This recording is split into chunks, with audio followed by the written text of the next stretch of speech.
Kia ora and welcome to another episode of Big Life Mindset, the podcast that is designed to help you live a life you love so you love life more.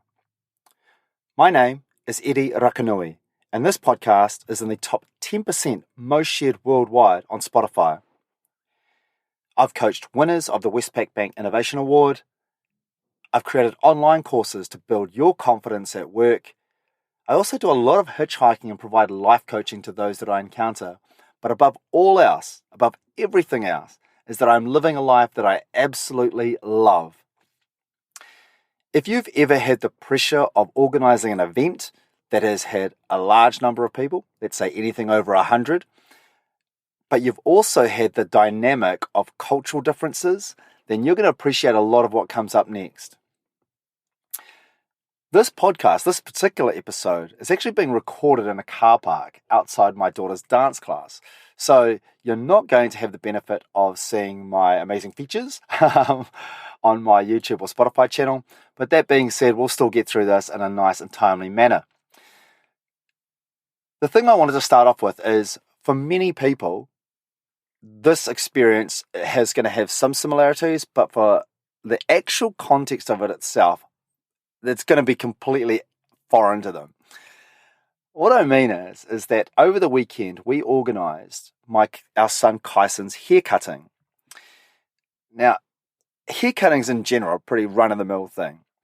But in our culture, in my culture anyway, the child's first haircutting, the male child's first haircutting, is a very big event. The haircutting ceremony itself is celebrated among several Pacific nations. And of the three of them, Tonga, Niue, and the Cook Islands, that's where it has a lot of its roots. For my family, my family's from the Cook Islands.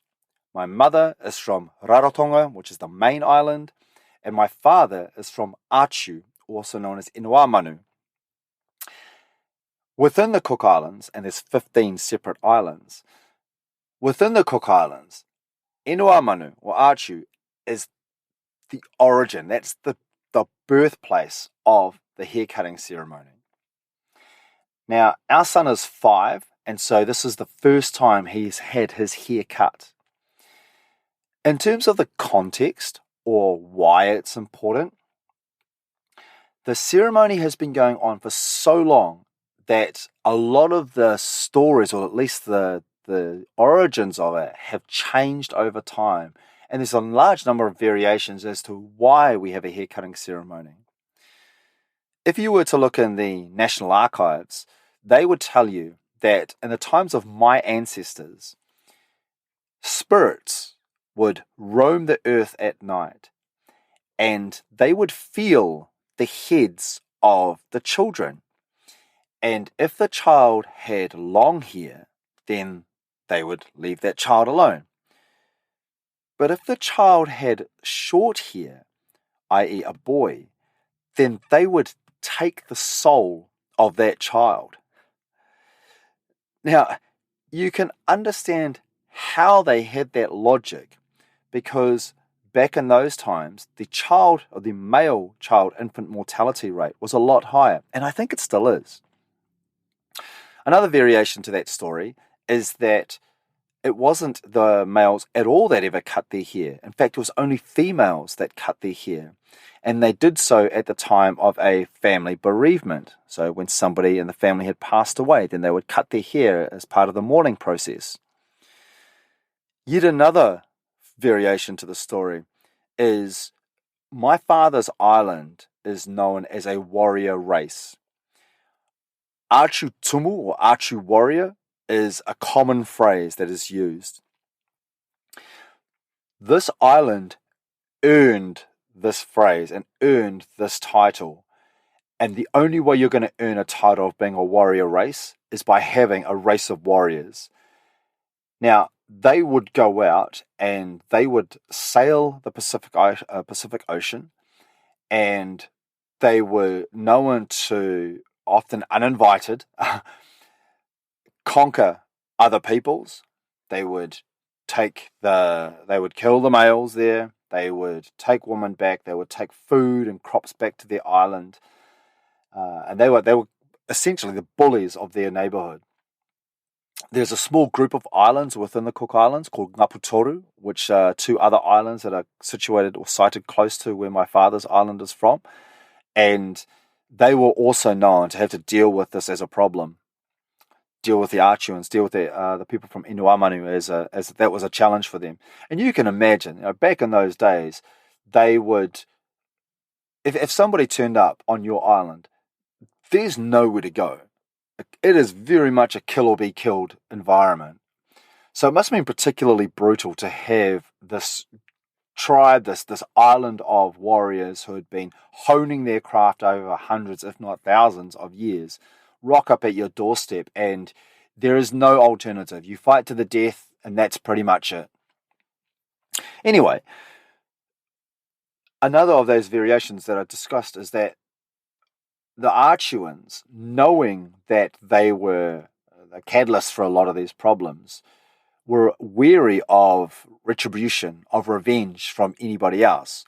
And so by keeping a child's hair long, anybody who retaliated and came to attack them on their island would instinctively think that it was a young girl. And so they wouldn't kill the boys who would obviously grow up later in life to become these warriors. And so that was a way that they helped kind of smuggle them through that period. This all changed with the arrival of the missionaries and with Christianity. What hasn't changed, though, through the course of time is the importance of the village in helping to raise a young boy. And through the passage of time, during these haircutting ceremonies, this was when a lot of the gifts of food were shared between the villagers, and where the importance of the villagers in helping to raise this child was reinforced. And so for us, we wanted to continue to mark that occasion and to celebrate that sense of solidarity and togetherness and connectedness. For Kaisen's haircutting, we had over 100 people there. I think we had 104 confirmed, and you know what people are like with RSVPs, they don't tend to RSVP, they just rock up, so we had quite a few extras. We had seating for 115, and I know we had quite a lot of people standing. So, you know, in terms of a 5-year-old's birthday, it's kind of a big event. Before we went through the process of doing this haircutting celebration, we actually had spent months, if not years really, talking with Maya and Scarlett, our two eldest daughters. And the reason we'd spoken with them was we've always pressed upon them and highlighted with them that that they should have every opportunity that is available to a male, no matter what the situation. In this particular custom, it's only the firstborn male that gets their hair cut. Before we made the decision to go down this road, we sought their endorsement and their acceptance, not really acceptance, but actually endorsement of having the haircutting ceremony, knowing that it was not something that was going to be available to them if we followed the tradition as it was. So it was a really cool journey in the sense that it wasn't pressed onto them. It was never forced onto them. It was never forced onto Kaisen. It was very much, we recognize the cultural aspect and the history and the tradition that sits behind this. But if our girls didn't want to have it because they felt it was unfair, then that would have been it. That would have been the full stop. And that's all it would have taken for this event to not have happened. And so hundreds, if not thousands, of years of tradition would have stopped. And I would have been cool, and both Debbie and I would have been cool and comfortable saying, actually, no, We're not doing this for these reasons. As it turns out, as it panned out, they were comfortable with that. They wanted to do that. They wanted that tradition to be continued. They wanted to be part of it. They wanted to be driving the celebration as well. And so with their endorsement, with their approval, it went ahead. The lead up to the ceremony itself, as I mentioned, it was months in the making, but we'd also made a conscious effort to not solve all of the challenges too early. And by that I mean, before the ceremony itself, we had this big overseas trip to Rarotonga where we took the whole family, and check out another episode that I talk about, never let money be the deciding factor in whether you have these lifelong milestones. That was an example. And then we followed that up with Christmas and then New Year's. And then one of my brothers had his 40th birthday. And, there's been a lot going on. And so we'd made a conscious effort to not think about or plan or prepare for the haircutting ceremony until after we'd gone through all of those. That has the benefit of allowing you to be present in every single one of those events without constantly worrying about this future event that you've got to organize. One of the challenges being, obviously, that because you don't put the preparation in beforehand, you can feel very pressed for time. And that's kind of the way it panned out. There was definitely things that we could have done a little bit earlier, but honestly, I'm that kind of person that I wouldn't change a thing given how it all panned out. Because it's such a cultural event, and because there are, that my side of the family were, they're critical in all this. My dad's still alive, his siblings are still alive.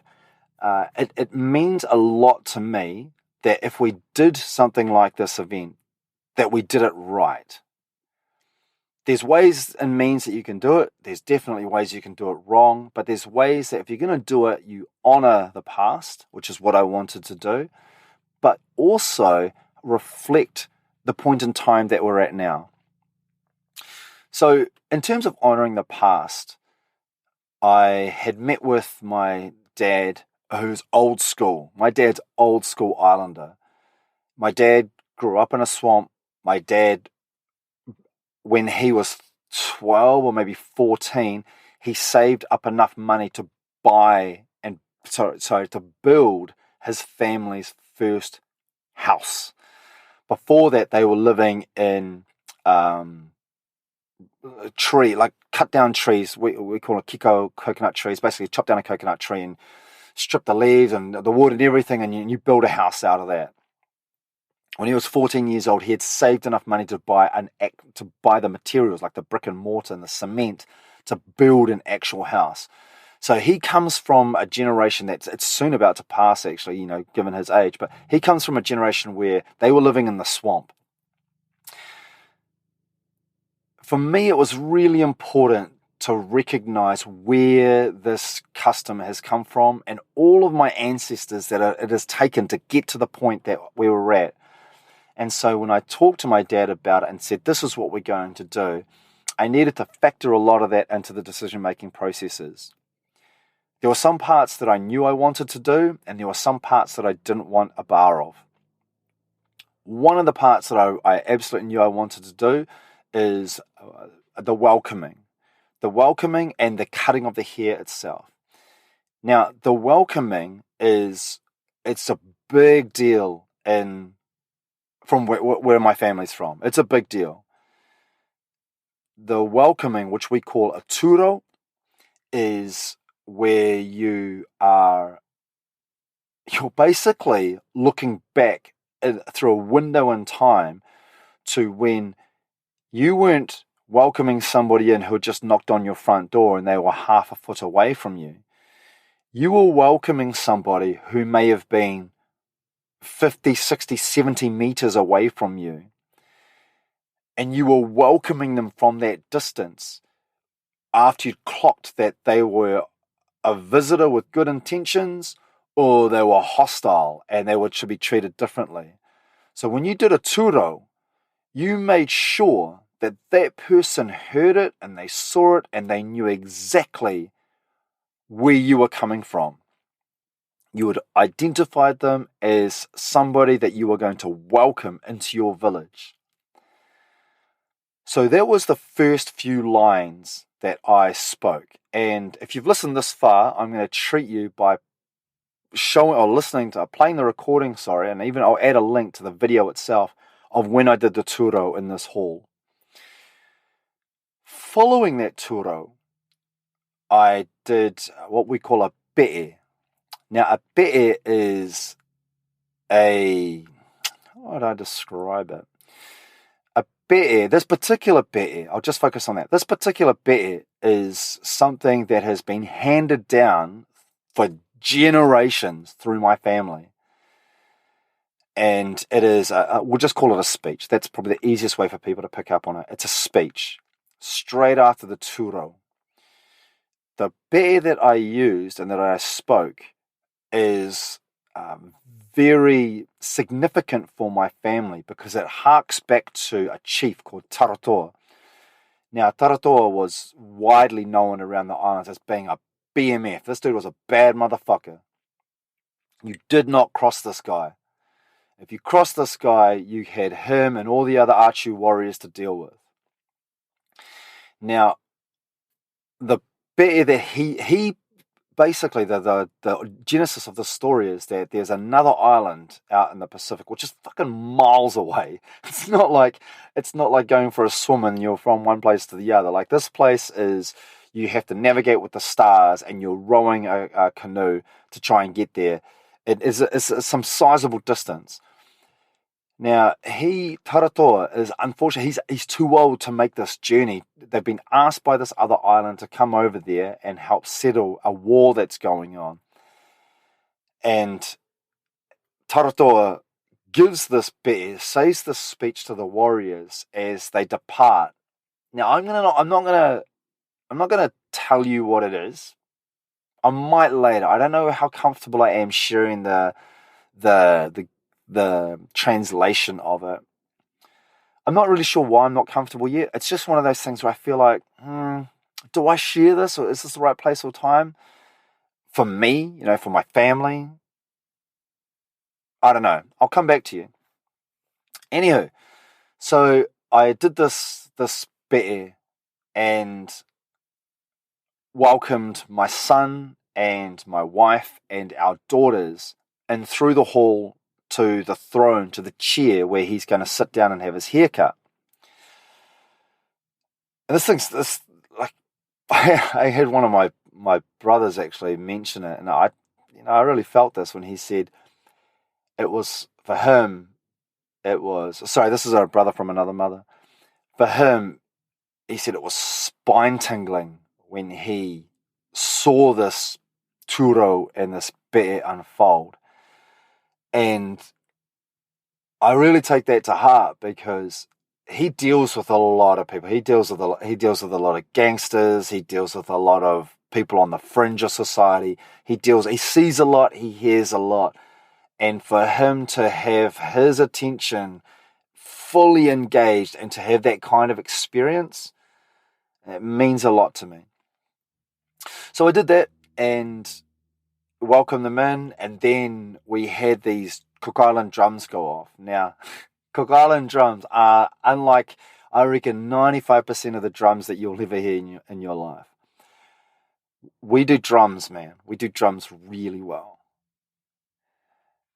I'll put a link to that as well because I think it's definitely worth hearing. So stick around and check the show notes as well.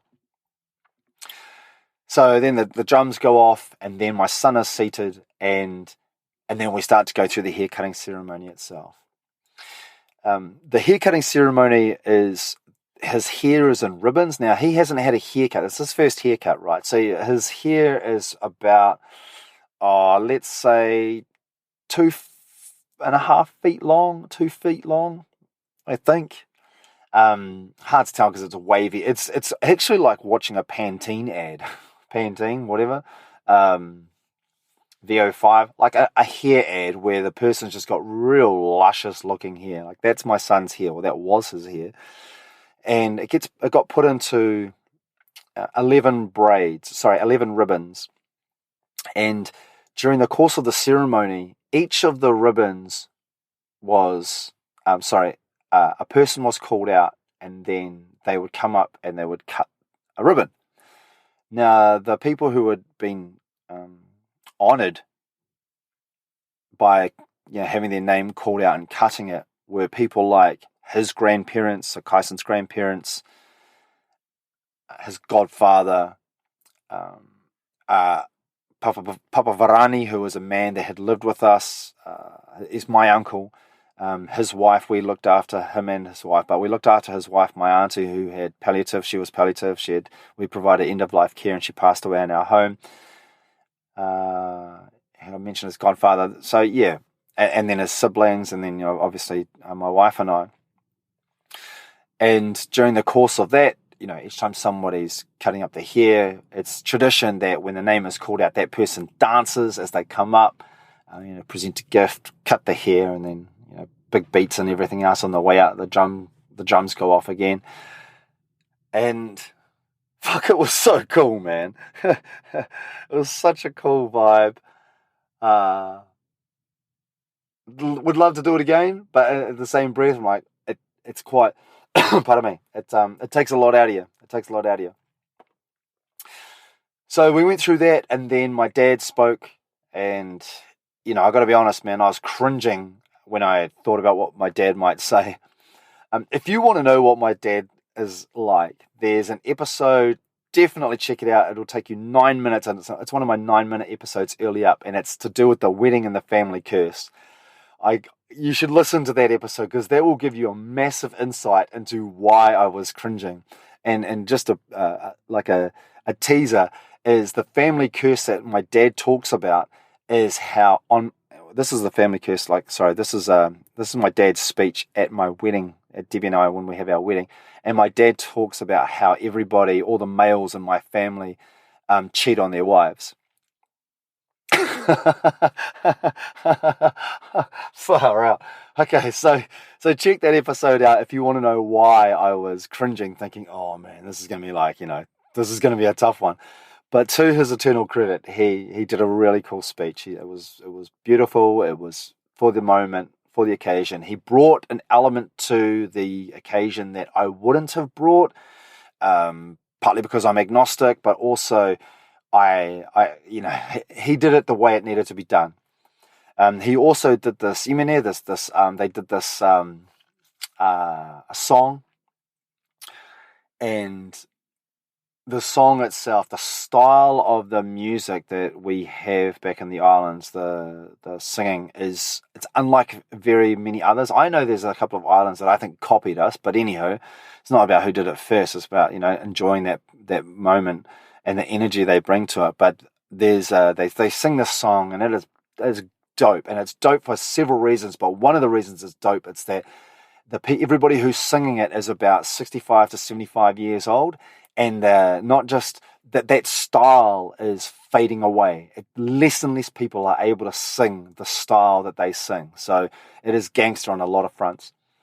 So that they have that. So that part of the ceremony is done, and then I come back in and I kind of talk a little bit more, and then we open up the buffet tables. We say a prayer, and then my dad says a prayer, and then we open up the buffet tables, and everyone just goes at it, and we encourage them to. Before I forget as well, I mentioned that there were some aspects of the tradition that we wanted to keep, and there was some that we didn't want to bar off. One of the traditions that we didn't want to bar off is the importance that is placed on the gifts. So, in my culture, I've seen a lot of pressure put on people to come up. Sorry, that's my phone. This is why you should always turn your phone off on silent, in case you guys hear this. But there's a lot of importance placed on gifts at a time like that. I think it places an unfair burden on people to come up with these material things, money, whatever, at a time when, people are doing it tough, man. Cook Islanders aren't like made of money, and in fact, far from it. We're widely renowned as being working class people. In North America, you have, people often joke about Mexicans or Hispanics doing the menial tasks. Well, that's what Pacific Islanders are in Australasia. You'll often see people cleaning the food courts or cleaning buildings and offices. Like, they're typically PIs, Pacific Islanders, sorry. And so for me, I've never wanted to support that pressure that gets put on people to come up with gifts and whatnot. So that was that aspect of it that we, as I mentioned, we didn't want to encourage during the event, and we were happy with the way that we managed that. It does put a shitload of financial pressure on us, though. I didn't want to know about the tab on this thing, but this thing ran up in the thousands of dollars. But honestly, as many of you know, I place very little weight on money, and I place every emphasis on the deathbed test. And the deathbed test is, when I'm on my deathbed, am I going to think about the money that I spent, or am I going to think about the experiences that I had? And to me, it's a no-brainer. So we had where was I up to? So we had the food, and if you want to know how to feed 100+ people, when Islanders do it, we do it big. Like, we do it big. Islanders are big eaters as well, man. We're big on drinking, we're big around the hips, and we're big on food. And so, there's always more food than there needs to be, more food than there potentially should be. But it's a thing of, I guess, what would I call it? I would just say it's a mark of honor that we give to it's how we honor our guests. Yeah, that's a nice way to put it. It's one way that we honor our guests, by making sure that they feel full and fed when they're there, but also that they take food away. And that's a custom as well. Like, you always make enough food for people to take away. And when that person gets home and they're like, oh man, I'm still, I'm hungry again, or whatever it might look like, they can have something to eat. Or the next day when they wake up in the morning and they're like, dusting off a hangover, and they've just got this amazing plate of food in front of them. That's Christmas time all over again. So that's very much. I know it's celebrated in a lot of customs, a lot of cultures. Place an emphasis on food like that, and I'm glad that we're one of them as well. It's a bit unusual for our papa, our New Zealand European or Pākehā or white friends,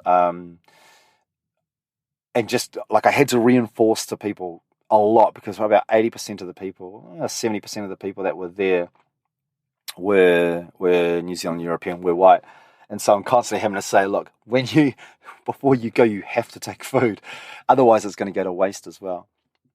So after the eating was done, or just before it was all finished, then we opened the floor. I spoke about Kaison's name, which many people didn't know the origin of. So Kaison, our son Kaison, his full name is Kaison Mitchell Deo Rakanui. Kaison is a name that has no history in my family. I got to choose Kaison's name, and the reason being was that on our first two kids, although I had an opportunity to provide some input, I didn't, because I was a whole bunch of reasons. One of them being I was just a bit useless at the time. But in any case, I got to choose his name, partly because we didn't think we'd have 3 kids. And so the name Kaison comes from, it's a derivative of the word kaizen, which many of you would have heard. It's a Japanese concept, and that the word actually means continuous improvement. The word means improvement, but it has evolved to mean continuous improvement. I wanted to change it, and so I did. I changed it to Kaison, Kaison, And before I did that, I had spoken to the Japanese embassy in New Zealand, and I'd spoken to them and said, hey, look, I'm considering this name for my son. What do you think? And the lady on the phone conferred with her colleagues, and she came back and she said, we don't actually think it's a good name, a good choice. I said, oh, why is that? And she said, well, it's because it comes from Toyota, the car manufacturer, which I knew. And she said, which means it comes from their production lines, which I'd also known. And then she said, well, the reason we don't think it's such a good idea is because it's kind of a working class phrase. And so I revoiced that back to her, and I said, oh, so this is this is for working class, is it? And she said, yeah. And then I said, bang, that's it. That's the name. It's exactly what his name is going to be, because my family's working class, both sides of my family. And I take a lot of pride in that. I take a lot of pride in the knowledge that my family busted their ass in blue-collar jobs, menial jobs, low-paying, minimum wage jobs to gift me this life that I've got. They worked hard. My dad still does. They worked incredibly hard, doing jobs that other people didn't want to do because the pay was rubbish. And so, for me to honour not just my parents, but everybody that preceded them, she couldn't have given it to me any better than what she did. So I was so happy with that. Mitchell and Teo and Rakanui, I'm not going to talk too much about that. That was more a thing for the people that were in attendance, but each of those names has a lot of history and a lot of meaning behind it as well. One thing I will share is that if you go to Achu, the island of Achu in the Cook Islands, there's a cave there called Raka's Cave. Now that's my family cave. That's where my ancestors lived. That's where they cooked. That's where they hid in times of whether it was a natural disaster or they were being attacked. That's where some of my ancestors were interned, buried. There's still remains there. It's a significant place for us. So that's part of my family's history there. So open up the floor, after I'd spoken about Kaison's name, and my uncle actually gave a bit of a speech, and he's actually one of my favourite uncles. He always has been, partly because he's so different. He's so different from, I guess, my dad. Very, very similar, like very much very much conscious of his origins and culture and everything, but he's just so much more chill. Chill people are cool. And so he spoke, and then the whole ceremony was wrapped up with a closing prayer. That took about 2 hours, 2.5. Yeah, it would have taken about 2.5 hours, including birthday cake, birthday songs, kids getting lolly scrambles and playing games and whatnot, and all the rest. So it was a big day. It was a big day. I had a lot of self-imposed. Oh, sorry. I'll put a full stop on that by saying, in terms of memorable life events, that is a significant one. Not just for me, but for my family, and I believe all of those people that were in attendance. For my family, that was the culmination of a lot of hard work and a lot of thinking and a lot of just a lot of energy, a lot of energy went into it. I'm incredibly thankful for the people that travelled.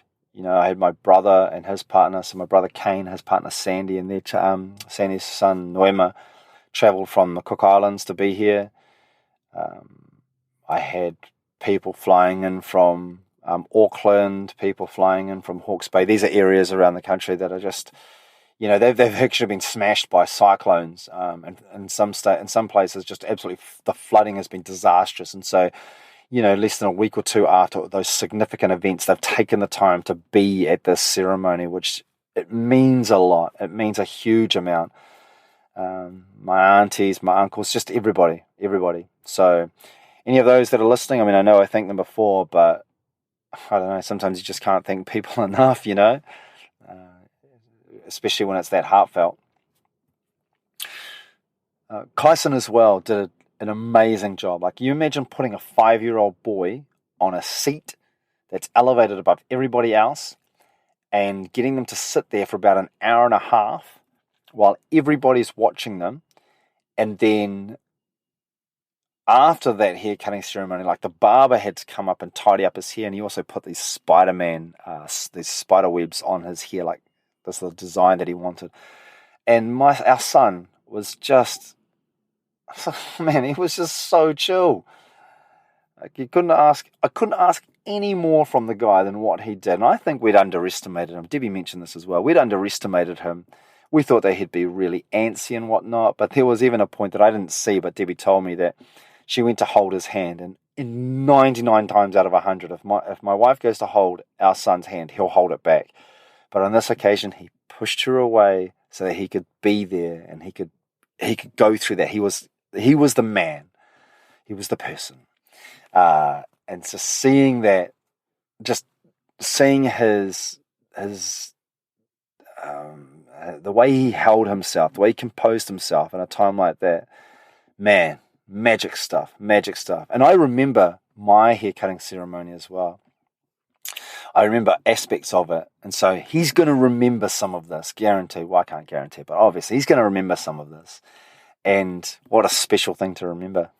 What a special thing. So that was the end of the ceremony. A couple of hours after that, we tied it up for a bit, and then a whole bunch of people came back to our house. I say a whole bunch of people. These are our friends, and man, you want to talk about being fortunate in life. Jeepers creepers. We have friends that are, we stopped calling them friends, depending on the context, that they are so much like family. There's wafer thin differences between the two. They have, they supported us throughout the process of this. They supported us during the day. And during the day, like I was touching on, like, there was a lot of pressure to get this right. A lot of self-imposed pressure. Don't get me wrong. That's what pressure is, right? Like, we internalize pressure. And so, I was putting a lot of expectations on myself, but I wanted to hit this thing right. Like, I wanted to, as I mentioned before, I wanted to do this thing right. I could have done it differently and done it well, but to me, right had a certain look and feel to it. And in order to do that, I had to, there were some critical aspects of it. I failed myself in terms of how I like to manage people. And I use that word loosely, by the way. Like, in terms of managing a project, it was probably more managing the project. But I put a lot of pressure on my friends to execute things that I needed to get done. And, I guess if I could go back in time, that is something that I would change. It's because I know how I operate best if somebody's giving me instructions or needs something done from me. And the way I was giving those instructions or those requests on the weekend wasn't the way that I would have wanted to have received them. So, that's definitely a learning curve for me and something I would change. Barry, one of my, this guy's, it's Kyson's godfather. He's as close to a brother as I have got, the exception of my own, obviously, my actual, but God, I put some pressure on this guy, and he performed. That's what he does, but I put unnecessary pressure on him. Things like, we had 3 barbecues going at one stage. This is 3 barbecues on top of all the other cooking that's taking place. Like there are 1, 2, 3. There's cooking happening at 3 other houses. There's 3 barbecues outside the hall. This is full on. And there's also this thing called an umu taking place, which is where we cook food under the ground. I'm not going to go into that right now. There's just so much taking place. But I walk past this barbecue and Barry's on it. And I look at it and I can see these gaps on the barbecue. And I'm the kind of person, like, I understand that, you need to have separation between your meat because you want the air to circulate and whatnot. But we were cooking for over 100 people, and because we'd had a massive barbecue failure, like the big-ass barbecue that we were going to use died it was never working in the first place, so we had to scramble. We kept losing time, and then I looked at all the meat that had to be cooked, and we're standing outside the hall, and I knew it wasn't going to get done, and so I just looked at him, I was like, I don't like how I'm seeing gaps on that barbecue. Sort it out. And the look that he gave me was, fuck you.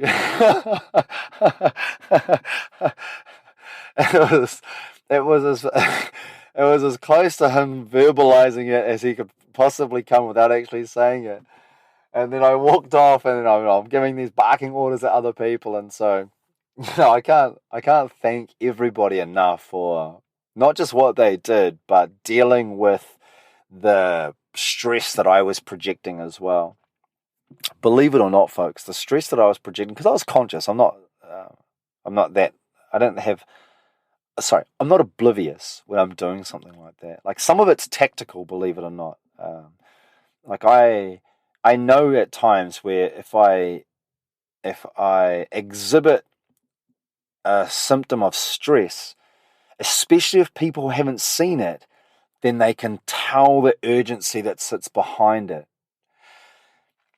And that might seem counterintuitive, but if somebody sees me and I'm always cool, calm, and collected, and then they see me stressing about something, then they know, shit, this shit is real. Like, there's something seriously going on here. But there were also times where I was, I was just stressed, I also knew that I wasn't peak stressed as well, because I had to leave 25 minutes before the thing started, and there's barbecues going, there's food arriving, there's people arriving. I had to leave to go get dressed and change because I was sweating like nothing, and get into my suit and my number ones, and when I left, it was at a school, and when I left the school hall, I was like, I feel stressed, but in terms of peak stress, I know I'm not there. I've still got a lot of wiggle room there, but I'm probably about 85 to 90%. And so, yeah, I really can't thank everybody enough. And I know I keep saying it, but that's just how I feel. Like, when I look back on what it took to get this thing over the line in a way that I was really happy with, I bruised a few people along the way, and that's never a cool feeling. That's never something that I want to do. So, like I said, if I could change something, and I'm not a person that lives in the past, but if I did change something, that would be one of the things I changed. Gosh, that was it. Was that it? Yeah, pretty much. It was a big thing for us. It was a big occasion. There was a lot of energy. There were a lot of moving pieces. Oh, that's what I was going to say. Is that the stress that was being created as well? And this is a takeaway, a learning for anybody that's going to be project managing something, is that you'll often find that you have this vision of what A to B looks like, or A to Z looks like, and then somewhere around F or G, there's an issue will crop up. Now, there are some things that you just need the person to solve on their own, and there are some things where they need your guidance to get it solved. What people don't see, particularly when you're the hub and you've got all these spokes coming off you and the wheel's trying to spin and it's not spinning smoothly because some of the spokes either aren't put in place or they're bent, is that they're looking to you to get them over this problem that they've got in front of them. What each spoke doesn't see is all the other challenges that all the other spokes have brought to your attention. So when you're exhibiting these symptoms of stress, to them, it might look like they've asked a simple question and you've reacted in a way that is disproportionate to the problem that they're facing. That is because, or partly because, of how you're managing the other aspects of it, all those other parts, all the other bits of stress around it. And so here's an example. I'd sent my mate off to get donuts, island donuts, not like the Krispy Kreme donuts. Yeah. Imagine you thought Krispy Kreme donuts were a 10 out of 10. Well, island donuts will smash those out of the park, and they're nowhere near as sugary. They've still got sugar in them, but island donuts are gangster. Anywho, so I'd sent him off to a city that's near ours to go get these donuts. And on the way back, pick up raw fish. Raw fish is another delicacy. Well, not even delicacy, it's the food that we associate with island gatherings. And I sent him a map of where to get the raw fish from. One of my daughters goes with him as well to help him find the place. I'm back at the home and I'm organising people. I'm getting questions and things aren't working. Thing's not working. This thing isn't going according to plan. This thing is working. And then I get this phone call from him and he says, "Oh, so what's the address again?" And I said to him, "Check the map that I'd sent you." And he hadn't checked the map. Now this is not like a finger pointing exercise at all. This is kind of going back to the point of when you're exhibiting these behaviors. This is why people might not be picking up on all the other challenges. Like this was an example of that. And that in my mind, by giving the directions and what the task was and the time frame, that's it. It's gone. I don't need to worry about that thing anymore. When a person comes back to me and they say, "Oh, what's I need more information." I've already given you this information. Like that, it has like almost a dual layer of problems for me. One is that I've given the time it's taken to send you the information, the instructions, and now I have to do it again. So I'm duplicating effort. And as soon as I start duplicating effort, that increases the lack of efficiency. If you do that 25, 30 times, each person coming to you, and believe it or not, that is how many times, that is how many people had come to me with like a problem that needed to be solved in the space of a couple of hours. When somebody does that, they don't catch the brunt of that. My mate didn't catch the brunt of my frustration at the duplication of effort. It's a person 5 requests down the line that catches it when they say, "Oh, I can't find this tray that we want to use. Have we got any more trays?" And in my mind, I'm thinking, you're capable of solving that problem. I have to solve that problem and 15 other ones. Sort the fucking problem out yourself.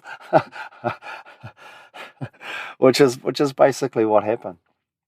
So, yeah, if I was going to give some advice, even to experienced project managers, is to remember that the behaviors that you're exhibiting are a symptom of other issues. They may be a symptom of other issues, and just be mindful of that. Be mindful of that. You might choose to express that frustration differently. You might hold it in. You might do whatever it is, but just be mindful that the problem that you're facing at that point in time, you might not exhibit your frustration at that problem until later on. And if you blast someone later on that has not deserved it, it's not, your frustration is disproportionate to the problem that they've given you, you come across as a bit of a dick. And I have no doubt that there were times throughout Saturday that I came across as an absolute dick. I do apologise, but with the not just the benefit of hindsight, because I guess I didn't know at the time. Anyway, is that just being mindful of that can change the complexion of how you're going to behave and how that's going to be received. At the end of the day, we had a fantastic milestone life event that will resonate for not just me and our family, but for a lot of the people that were there. And I'm super glad that we did. Super glad that it all came together in the way that it did. And when I'm on my deathbed, I'll be smiling at this one. Awesome. Thank you so much, everybody, for taking the time to join me on this one. I trust that it was entertaining and informative in some way. Time management is a skill and it's a muscle, and you can work this muscle a lot. I feel like the process that I applied on this particular project, call it that, or this particular event, always can do with improvement. But man, in terms of understanding what's critical and then what's important and then what's noise, I think everybody involved did a fantastic job. If you're looking at coaching to build up, if you're looking at guidance or advice on how to be more confident in those situations, how to manage your time more effectively, and how to communicate in a way that engages people and encourages them to do the things that you need to be done, then look at the show notes, and you're going to find a link at the top of those show notes. Click on that link and you're going to be able to book in time with me. And I look forward to catching up with you, understanding what the challenges look like for you, and then helping you succeed in those challenges. All right, ka kite, which means bye for now. We'll catch up soon.